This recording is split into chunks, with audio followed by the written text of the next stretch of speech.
in the extreme. I can't tell you how great it is. It's so amazingly great. All right. What do we need to talk about in the world? I think in the world, one of the first things that we need to talk about is here at the coaching show, because I call it that because I'm a genius at naming stuff. We are so delighted to be in our 4th year of media partnership with the incredible International Coach Federation. As a media partner, we get to promote the fine work of the people at the International Coach Federation. They're incredibly dedicated, and as you know, we're just coming off the ICF Converge conference, our first global conference in like 6 years. It was an extraordinary event. It was in Washington, D.C. in August. Now, I know what you're thinking. Washington, D.C. in August, why would we do that? Why would I go there? Well, just so you know, they also arranged for beautiful weather, so it was amazing. Great time. And we got a lot to talk about from that conference. But I want to take you back in time to another conference, which was the ACTO conference, the Association of Coach Training Organizations, also in 2017. For the first time back in June, we planned a joint conference with ACTO and GSAEC. Those are the people who teach coaching inside of graduate schools. And so we had the academic approach and the practical approach people there all together.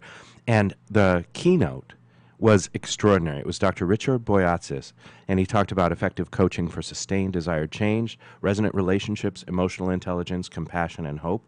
He talked about case studies. He talked about some of the great work that's being done in neuroscience, and he's our guest today. I know, it's an extraordinary show. But I think I need to digress back to my previous digression to the International Coach Federation. So, you know, they're the leading global organization dedicated to advancing the coaching profession. And the ICF does that by setting high standards for coaches, providing independent certification for coaches like my certification, the MCC, and building a worldwide network of trained coaching professionals, as well as accrediting coach training and coach training organizations. We are honored to be able to support the fine work done by the world's largest organization of professionally trained coaches. Also, as I've told you before, my favorite thing about the ICF is the research storehouse that they are. But they also elicit instant credibility for members like me. You get your ICF membership and your ICF credential, and you're accepted as a coach and a professional throughout the world.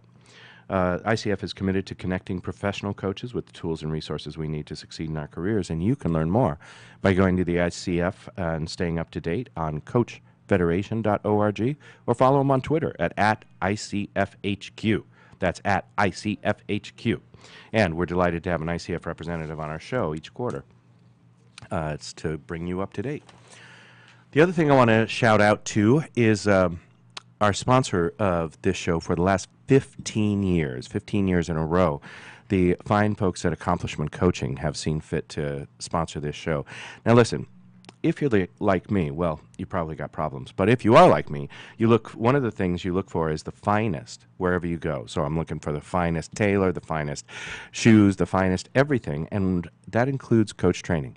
If you're looking for the gold standard, the Oxford, the Harvard, the Stanford, whatever you consider to be the finest, okay, Yale, fine, the finest education, check out Accomplishment Coaching for the finest education in the world for coaches.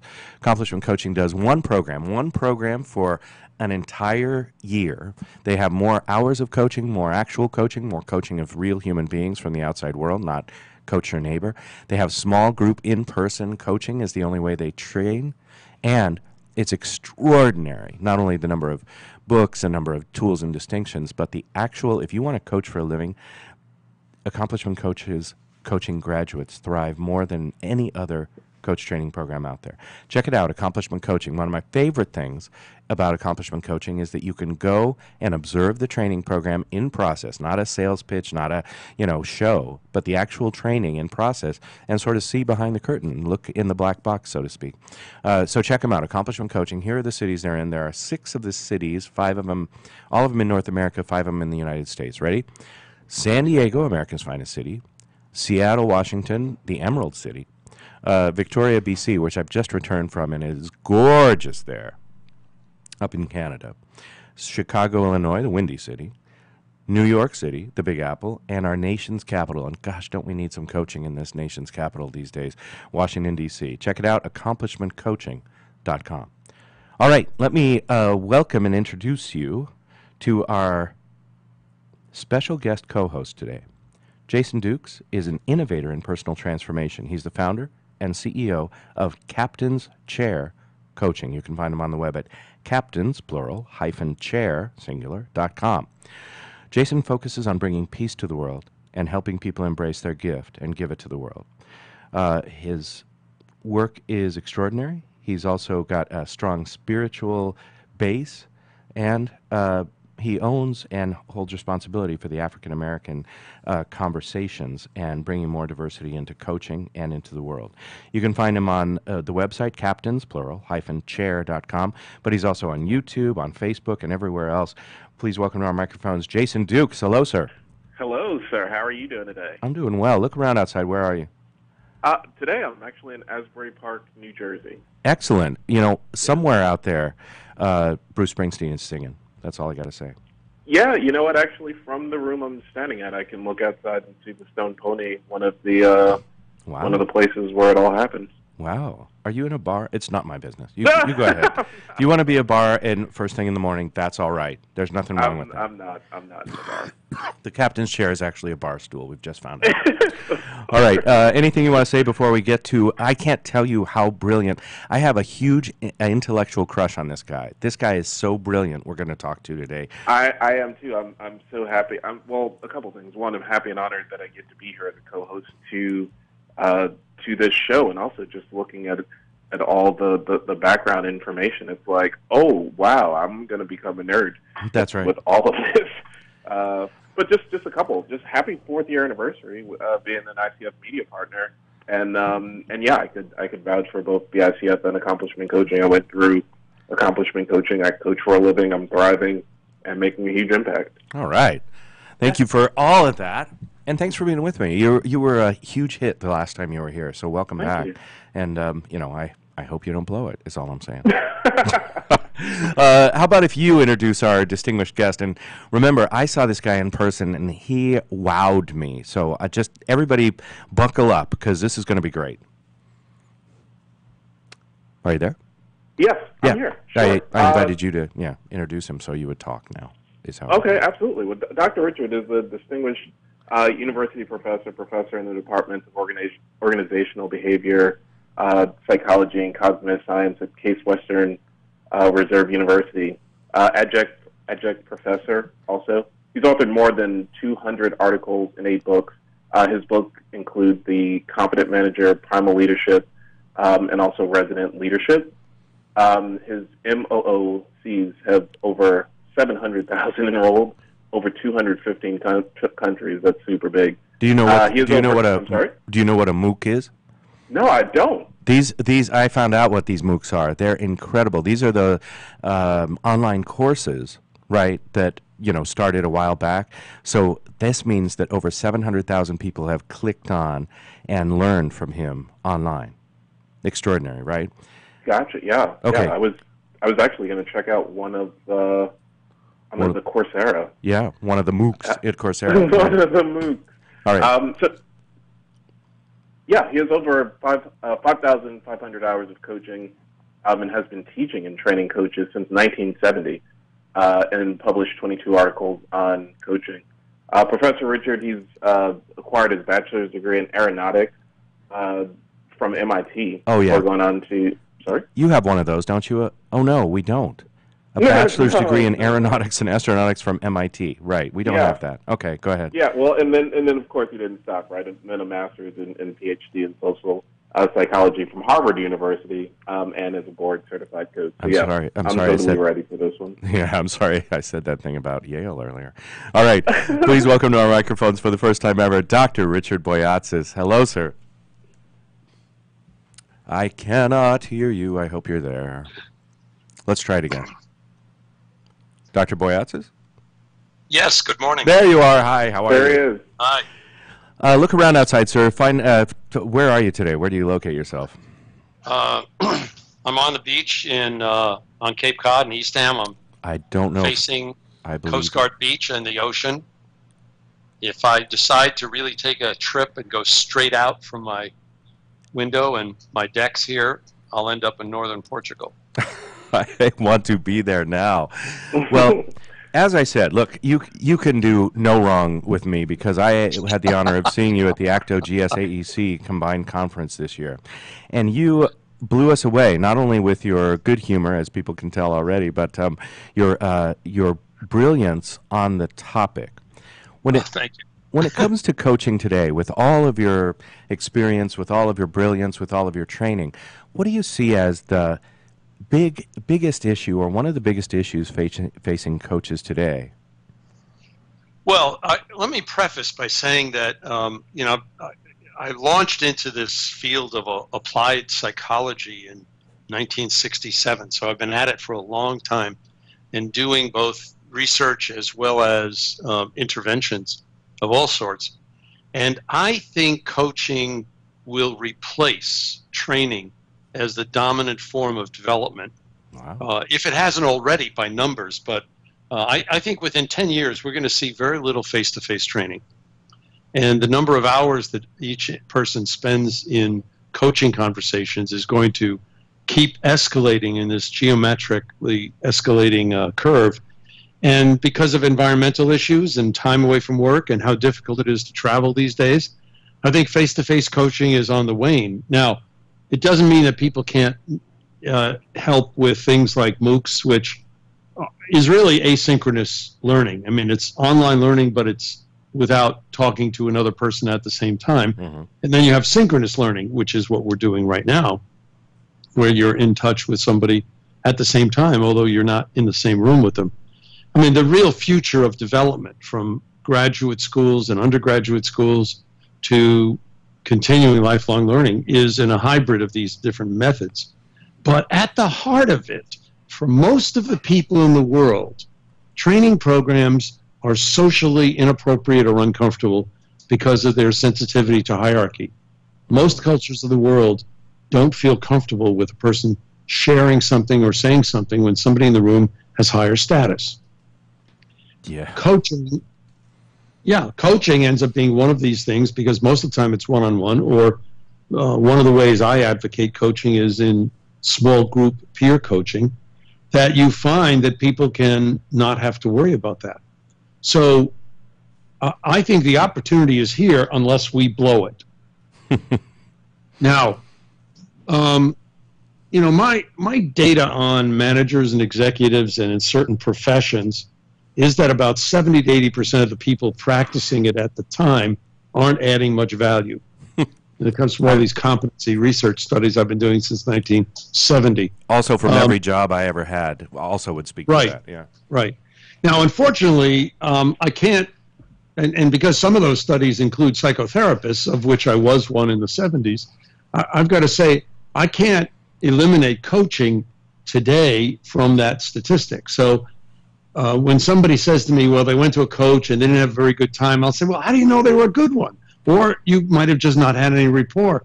Try another one. I mean, you never tell a person to just go to one therapist if they need help. You recommend 2 or 3 people. I think the same thing with coaching and finding coaches. And of course, when people get into these small study groups for peer coaching, they're going to automatically follow this kind of organic process. So with that as a somewhat, if not critical, maybe even a little cynical view of those of us practicing the profession, I think that the more we engage in intellectual integrity, so the more we seek out continuing development, the more we pay attention to rigorous and appropriate research. I mean, as you both know, the dominant organizations out there certifying coaches right now, ICF, CCE, and WABC worldwide, all have a good intent, which is they want to assure some kind of quality for others who are hiring coaches. Right. Sadly, they have no research evidence behind what they're doing. So, well-intended, but as I showed in the ACTO conference in the talk that you witnessed, that only 40% of the things that all three of these groups are claiming are competencies really are. Mm-hmm. And there's only one of them so far that has any evidence, any research evidence, to show that it's actually linked to effectiveness in a coaching situation. So where are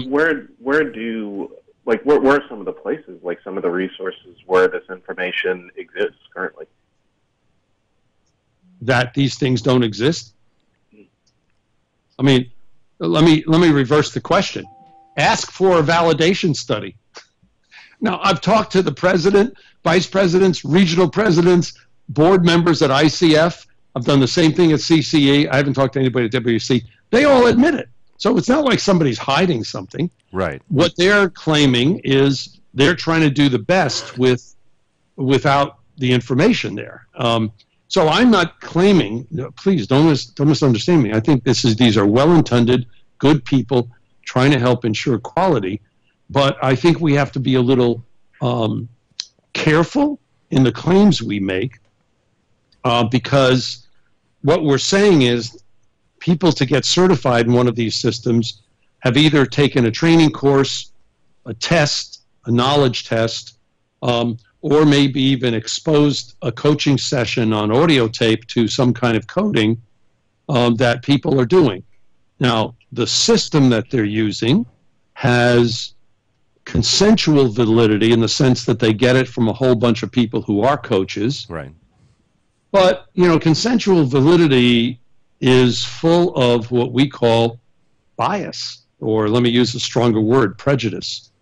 So back in the early 70s when I was working with Monsanto, there was an internal norm that said you wouldn't get above mid-level management unless you'd been a plant manager in one of the chemical plants.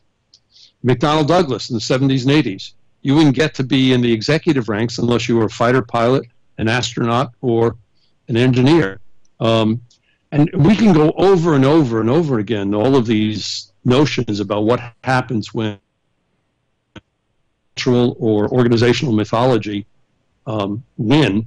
And the problem is the only antidote to have integrity is to get the research done. Mm-hmm. Now, this is not easy.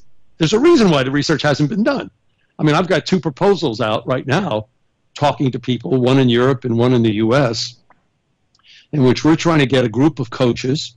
We probably need 75 to 100 coaches to agree to have 8 to 10 of their clients fill out some tests beforehand at the beginning of the coaching and then a year later. Meanwhile, we need the coaches to fill out a bunch of stuff. And it's hard. It's hard because you can't just do self-assessment on these measures because it's not, then the person might be a legend in their own mind. What you have to do is do some 360s and other things. So it's a very complicated data collection process to validate the competencies. Now, my hope is the fact that when we started our coaching focus in our research group at CASE back in 2000, I think my doctoral students found 17 empirical studies ever done on coaching anywhere in the literature. And I was an author or co-author of 2 of them. So there just weren't that many out there. Now, there are special issues of the Consulting Psychology Journal, the Journal of Applied Behavioral Science, and you start to see articles about coaching that are empirical studies appearing in various journals. And that's good. That's good because that says over the next 10 years, we will help to establish the kind of evidence base that would help us make these claims. So when I said, as long as we don't mess it up, I think what we have to do as an activity group or a profession or an identity group, i.e. coaches, is be able to say, yes, I'm actively studying these things, or I'm actively participating in a wide variety of training, and let it go at that. I mean, you can do the old consultants, we have the greatest answer, we have the panacea. If you take our approach to coaching, you'll be cured, there'll be peace in the Middle East, and there won't be river blindness in sub-Saharan Africa. But the fact is that, you start to worry a little bit about where's the mirrors and blue smoke, as Norman Mailer used to refer to it, or what's snake oil and what's real. Now, snake oil implies that somebody's trying to do a trick. I don't think that's the case. Almost anybody that I know that is a coach, not anybody. I do know a few unscrupulous people who claim they're coaches, but I know those guys too. Yeah, yeah. Most of the people I know that are coaches are trying to help. And they're trying to reach out and help other people. So I don't think the missing foundation for this work has any malevolence or ethical lapse in judgment involved in it. Let me just repeat that. These are good people trying to do good work. I just think we have to be a little more careful about our claims. That's all. That way, when we do have the evidence, we can then make the claims and be able to say, look, there's some rigor behind it. Yeah, and I love the point. It's certainly a clear one that the core competencies are essentially anecdotal, right? This is a bunch of coaches got together several years ago. Some of us know those coaches who created these core competencies as sort of a guideline. And I think you may be aware that they're redoing them now. In other words, they're trying to move to something that could be at least, ISO related, that, by having these sort of changes in them. But your point is well taken that still there's a dearth of research information, actual credible research. Yes, sir. Fundamentally, until we can start to point to multiple studies, no one study is going to do it. We have to have replication to say when a coach has these characteristics and acts in a way that's consistent with these behaviors and has this kind of mindset or framing, their clients improve on these dimensions. When we get to that point, we can say with confidence what we're doing works. So, for example, I am certified, so I'm willing to duck the issues and take the tests as well. But one of the criteria in certain of these processes is that the coach always has to take the client's definition of the problem as the thing you're going to work on. Well, I've got a problem with that because if we believe that that was the way to good helping, then why don't doctors ask you how you've diagnosed yourself when you come into their office? Although there's a minor point that could be made that with WebMD most people have these days. But I take your point. No. But the doctors don't accept it. Right. So, fair enough. So what happens is the person reads up on the internet, and it's like they get the medical student's disease. In the second year medical school, students come down with all these diseases because they're reading about them. So the dilemma is why don't they do that? Because they're looking at the person's presenting issue as maybe the problem, but it may be a symptom. Right. And it may be misdirection. They may have misclassified it. So what our research, and I'm talking about real research, published studies, have been showing, because we've been doing the longitudinal effect on a program of which coaching is a part. So I can't make the complete attribution to only coaching, but coaching is one of the three distinctive features of this particular course, one-on-one coaching and peer coaching, is that we've got plenty of evidence to show an impact on real competencies, emotional, social, and cognitive intelligence competencies. And some of these are not just 1 to 2 years later, but in one study, one of the doctoral students followed 2 of the cohorts 5 to 7 years after they first entered the program. So we know you can get change in people's behavior, which is how they're acting as seen by others. I would contend, and have since about 2002, that one of the things we need to be more careful about is measuring how we change people's dreams, their vision, their sense of purpose in life. Because I would contend, and some of my colleagues at the time who have been doing various coaching since the 70s agreed, and in fact made the statement even stronger, that perhaps the most impactful coaching we do is when we help somebody change their dreams, change their aspirations, realize their deeper sense of purpose, rather than just changing their behavior. So in my theoretical model, I call that changing their personal vision. But up until about 4 or 5 years ago, I knew of no single test that would help measure that. Mm-hmm. Now there are several out there on calling, sense of purpose, and ours, which is on the ideal self. And, until you have a decent measure, it's very hard to get that, because prior to that, you'd have to have a person sit down and write, for an hour an essay, and then you'd have to get people to try to code it, and it's very complicated. Now, from a Sure. neuroscience standpoint, with helping people change their dreams, and I'm actually curious from a neuroscience standpoint, do coaches help clients change their dreams, or kind of just realize the dream that they already had that was just maybe in a blind spot for themselves? How does that work from a neuroscience standpoint? Well, from a neuroscience standpoint, what you have to do is activate the lateral visual cortex, which is where a person imagines things. But more importantly, you've got to activate the default mode network, which is a major network in the brain.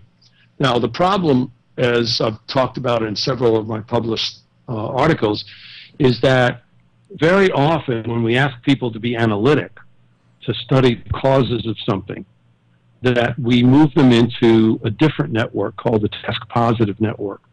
And since about 2005, people have in print been documenting, first conceptually and now empirically, that the task positive network and the default mode network suppress each other.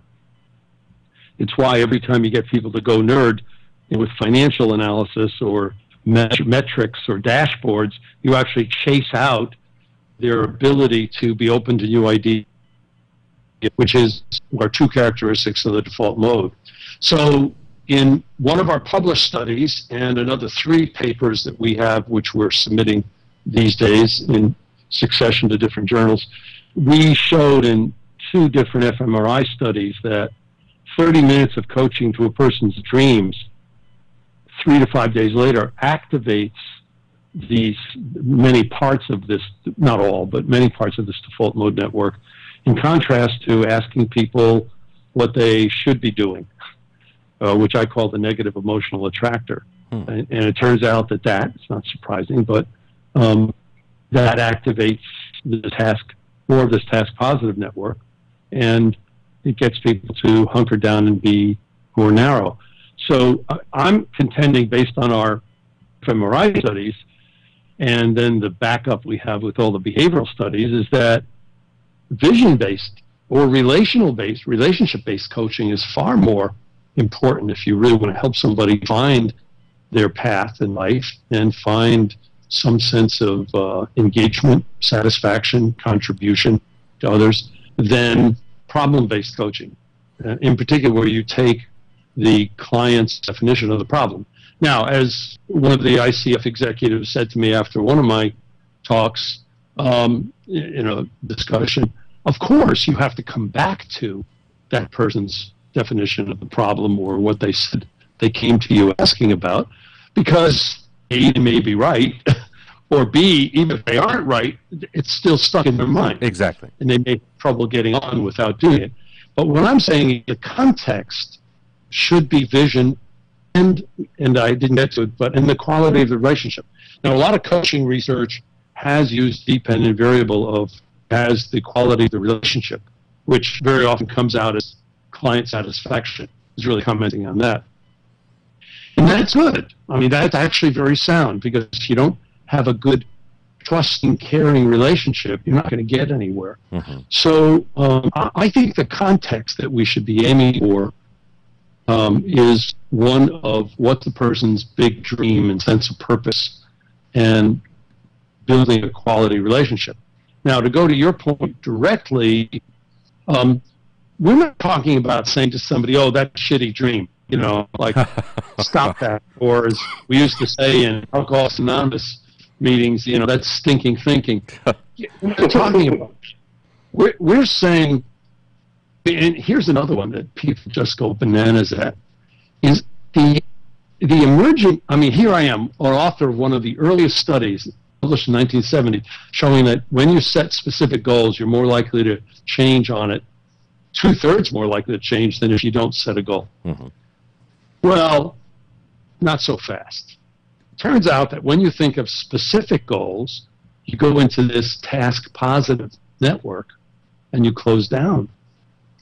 So there is evidence now suggesting that specific goal setting limits adaptation, new behavior, openness to new ideas, which, is a sacred cow of organizational processes. And when I say this, people's, hairs on the back of their neck get up and get really upset.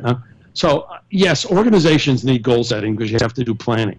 What I'm saying is, does it help motivate people? Well, the only people specific goal setting helps motivate are people with what Dave McCullough called an unconscious drive called high need for achievement.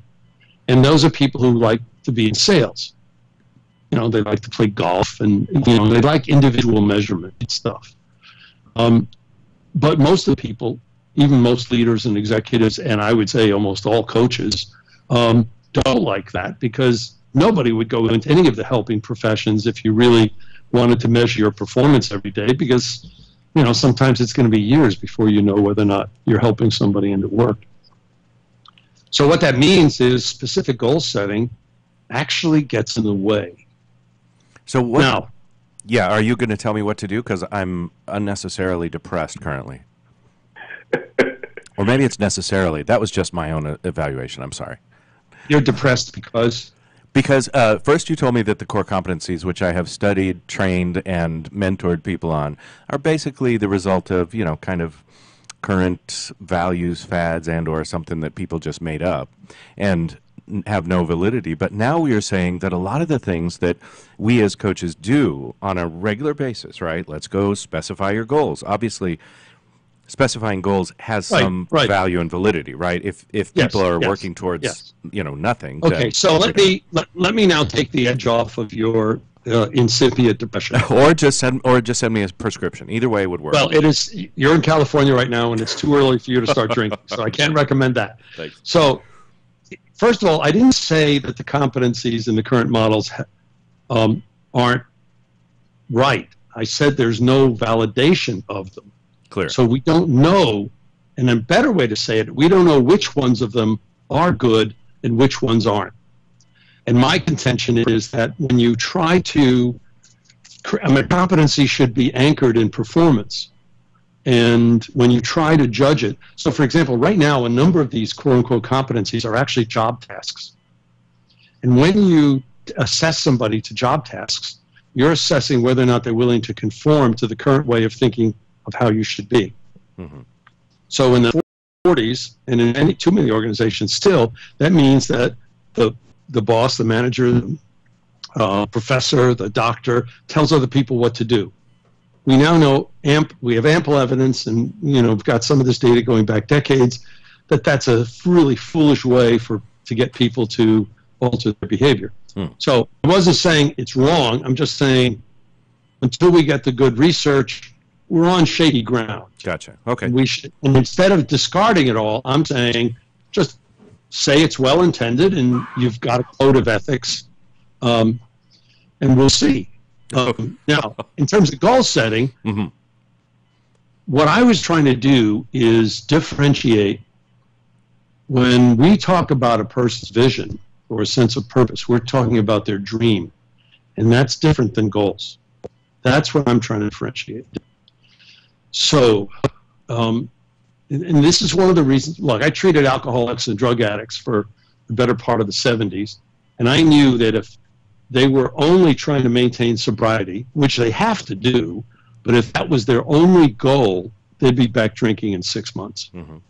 They had to have something bigger, because maintenance of some change effort is stressful, and it's hard work.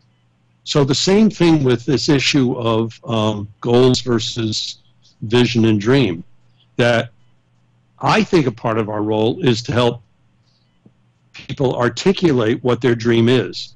Now, there are a lot of people who don't often do that, and they talk about the process of coming up with a personal dream, and I'm talking about a 10 to 15 year out image. You don't want it to be something that somebody forecasts.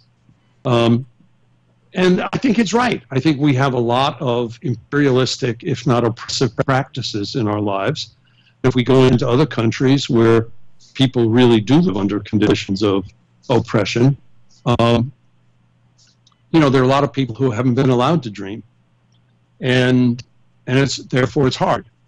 And some people are scared and they don't want to dream because they're afraid they'll disappoint themselves.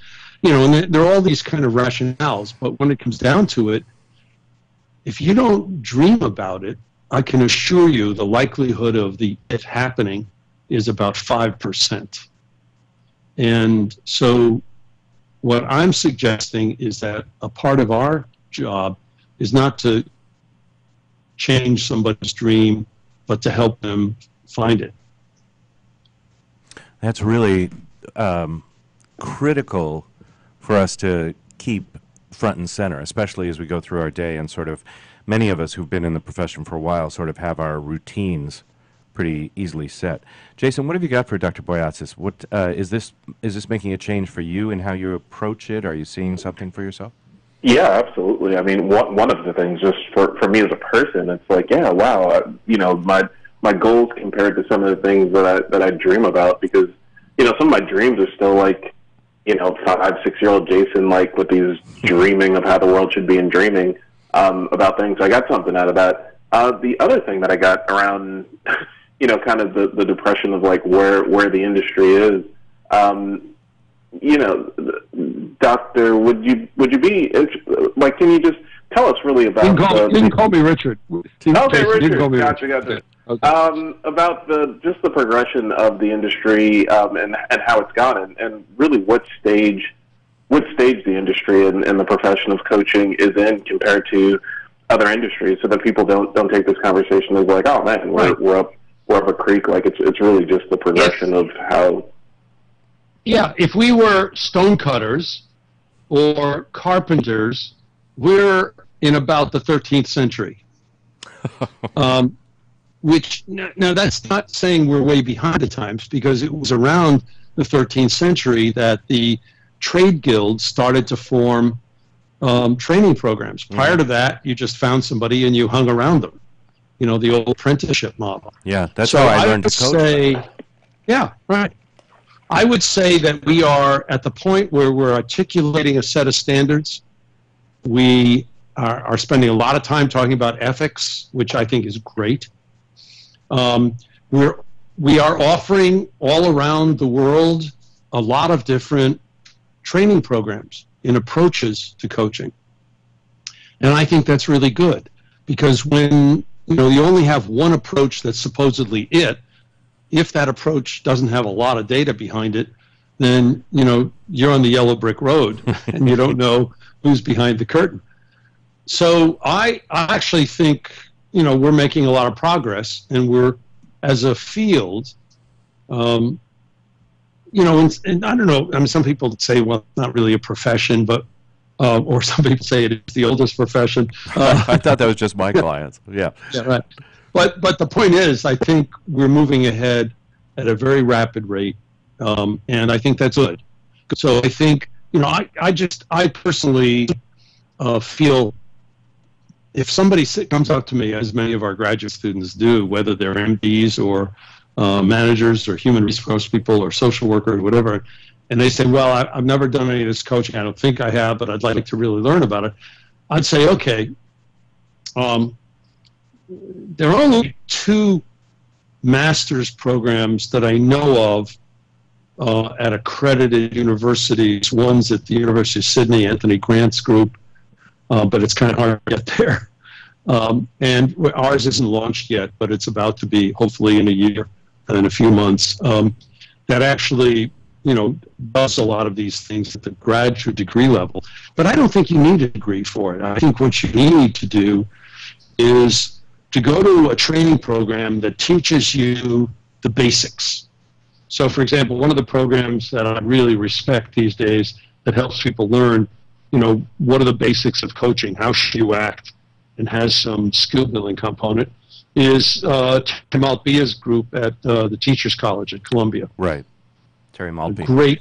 Yeah. Yeah. A great. And I'm not saying there aren't others. I'm just saying I'm picking on that one because I happen to know it and I've watched graduates, and I can attest to it. And then there are myriad various approaches to coaching, where you go through anywhere from 3 days to Right. 4 weeks of training in, David's Rocks results-based coaching, or Right. in my case, it's coaching with compassion, at my university, representing what we've been doing. And there are a lot of those. I think you were talking about some of your sponsors. Mm-hmm. There's results-based coaching, there's accomplishment-based coaching. A lot of people have different labels for it. I think, and what I say to people is, don't worry as much as getting the certification. Worry more about getting a lot of certifications. Nice. Because if you go, and I don't think you do it all at once. I mean, you stage it out as you're practicing being a coach. But if you go to 2 of these a year and learn different techniques and approaches, what you're doing is taking your approach and allowing it to morph, allowing yourself to experiment with different techniques and approaches and mindsets. And what you will end up with is an eclectic style of coaching that suits you. And if it genuinely suits you, then chances are you're more likely to be able to help others. Yeah. Our time is flying by, so I want to make sure that we get to a couple of points that are just pretty critical that you're the world's authority on. By the way, if you've been listening and hearing Dr. Boyatzis talk about his university, we're talking about Case Western Reserve University, of course. And as you said, you've done a lot of work on compassion. And I think that that's one of the things that we think we know what we're talking about, but we don't actually. Okay, good. Back in 2003, Professor Melvin Smith and I started writing about this. Now we have a whole bunch of publications. But the idea was we're using compassion not in the usual Western or even Buddhist sense of feeling for those in pain. Mm-hmm. We're using a more Confucian approach to say it's caring about others. It's more what's called benevolence, reaching out, being open to, and maybe helping somebody in pain, but also maybe helping somebody in joy, helping somebody with a problem and helping somebody who wants to grow. So we're using a broader definition of compassion that really comes down to, if you will, caring and action. And, I was reminded last week in a doctoral seminar how, a lot of this goes back to Carl Rogers' 1961 book on becoming a person. Right. Demonstrate genuineness, accurate empathy, and unconditional positive regard. Mm-hmm.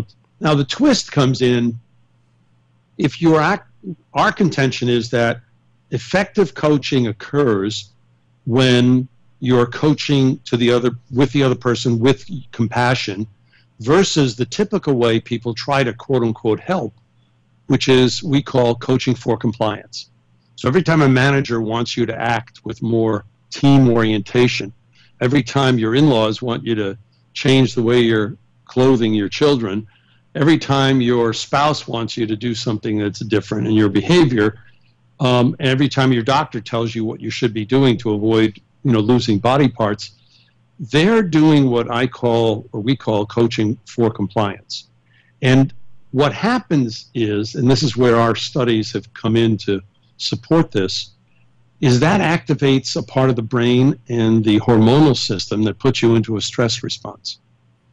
And as soon as that happens, and you start thinking about what you should do according to somebody else's image of your dreams, it's activating what I call the ought self. And now you're into obligatory behavior. And that's where, even if you love and respect the person who's saying it, at some point you will resent it. And you close down, you don't open up. So our contention is that, in this book that Melvin, Ellen, and Austin and I are trying to finish now on coaching, as a metaphor for all helping, we contend that the reason an awful lot of both education as well as training, not to mention medical practice, doesn't really lead to significant changes and betterment. It leads to betterment of people, but not as much as it could, given the amount of time and money put into it, is because everybody's pushing other people around for good intentions or because they think they're the expert. But that's where I think our our sense of compassion becomes key. Are you really willing to honor the other person's dreams, their values, their sense of who they are? It has, I think the alternative is, what would you call it? You call it coaching for what? Compliance. Compliance. And so when we look at those terms, if everyone listening today did one thing different, if you could wave your magic wand and have each person do one different thing today, what would you have us do? What would the manifestation of this be? Yeah. At the beginning of one of your helping encounters, whether it's with a colleague, your spouse or partner, your child, a client, doesn't matter, is you stop and say, why is this important? And keep asking the question, why do you want to do this? So, for example, when you're doing this with organizations, they say, well, we have to make money. Why? I mean, making money isn't the purpose of any organization. It's a measure of how well we're doing, but it's not a purpose. And you really want to try to help people reflect on and share with you why they're engaged in this. So, when my internist last week pointed out that some of my lipid profiles were, most of them were really good, but one was off, and I need to lose weight. I could hear your lipids in your speaking. Yeah. Right. Well, it's okay. I've got 30 years of internists telling me I should lose weight, and I have. I mean, I've lost 50 pounds twice and 30 pounds once. The problem is I gained it back. So part of the dilemma is when other people are telling you what you should do, it's not coming from within. And when it comes down to the day-to-day tough aspect, as Angela Duckworth calls the perseverance, the grit part of it, it's not there. And it's not that you won't change a little bit, but it's not sustainable. I mean, the other day I was watching the TV show, but the BBC shows, they were talking about the average number of times a person, when they join a health club for 1 year, actually goes to the health club. And now I don't know if it was true or not, it was on a TV show, but they said it's 11. But it does fit with my discussions of owners of certain health clubs and trainers that most people don't follow through. Right. And that's because New Year's resolutions are often framed in terms of what you aren't going to do. And what we need is the positive that brings us to it. So, what could you do? Ask people in a relaxed way, why are you interested in this? Why is this important to you? I mean, imagine if every faculty member opened their class with that discussion and said, here's the syllabus. It'd be a whole different way of understanding intentionality. We know that adults do not change sustainably unless they care about it, unless there is some intentionality. And yet, very often, we want to jump to the assumption that you've got the intention, and if you don't, you should. And as soon as you do that, you're pushing the person. Right. Well, some other resources that you have are these MOOCs or MOOCs. We have 700,000 people enrolled in over 215 countries. What are some of the topics that you have, and how do people find them? Well, one of the MOOCs, the first one that I got involved in doing for my university on Coursera, was Inspiring Leadership Through Emotional Intelligence. That's the one that has been going for 4 years and has, 640-something thousand people that have either enrolled or visited the program. The coaching one we launched a few years ago has 72,000, I think, right now. So in these, in the Inspiring Leadership one, I introduced the concepts of the positive, emotional, attractor, and negative, how intentional change theory. I review some of the neurological as well as behavioral evidence. And we offer a whole lot of exercises. I think the reason why our MOOCs are so popular is we're exercise-based, much less than test-based. In the coaching MOOC, it's the same thing. I mean, do we think this will make people into great coaches? No, of course not. It's a way to introduce people to it. So the thing about these MOOCs is dosage. You know, the videos tend to be like 10 and a half, 11 minutes long, and they're exercises and things to think about. So I always recommend it as a way for people to get a feel for this. And, you know, with both the anecdotes as well as the exercises, it gives people a handle. They're on Coursera. I am the faculty member doing the Inspiring Leadership one. The coaching one is Professors Ellen Van Oosten, myself, and Melvin Smith. And they're free for the first month. And you could do the whole course if you're a high achiever and want to go through all the videos and exercises. But and that's why I got into it, is I wanted to expand how people could get access to these ideas. And there are a lot of people who, you know, don't do it by reading, and in various cultures where, you know, the cost of a book in the United States is 2 months or 3 months salary. They can click on the internet and watch some videos. So I find it to be encouraging and a resource for others. We started 3 years ago a coaching research lab here at Case. Again, I think we have the only other university-based research center on coaching, other than the folks at the University of Sydney, but with multiple studies. Now, sadly, individuals can't join, but organizations can, and find out about the latest in the research. But we launched a listserv, coaching research something or other. How do we find it? Yeah, right. I should have been more prepared for this. He's madly looking it up. It's so many decades since I was a consultant. My promotional abilities really are horrible these days. You're doing great. Allow us to, first of all, let me let you know that we've got about a minute and a half left, and of course I want to give it all to you, Dr. Richard Boyatzis. But what's the best place for people to find information on you? Is it to go to Coursera and do the MOOCs, or is there another way to get a hold of all this? That's a way to get videos. You know, I mean, if you go on YouTube and you get a whole bunch of videos. Yes. Including ones that I did in various coaching conferences. You could just go ahead and Google me and find out a bunch of the different publications. Great. Some of the practitioner-oriented books like Primal Leadership and Resonant Leadership and Becoming a Resonant Leader are easy to get through Amazon. Okay. And when all is said and done, you know, it's like if either one of you said you wanted to follow up on a particular topic that we talked about today, and you email me, if I have the article, I'll send it to you. Wonderful. And so, you've been kind enough to present us with a couple of articles, which we'll put up on thecoachingshow.com. As I've suggested, we're down to about 43 seconds left, and I invite you to use it all, Dr. Here it is. It's Coaching Research Net. Great. All right. And that it's supposedly a listserv for people with coaching research questions. Wonderful. So with 30 seconds left, I give it all to you. What's your parting thought today? If you had something to say to 50,000 or so coaches, what would you have us know?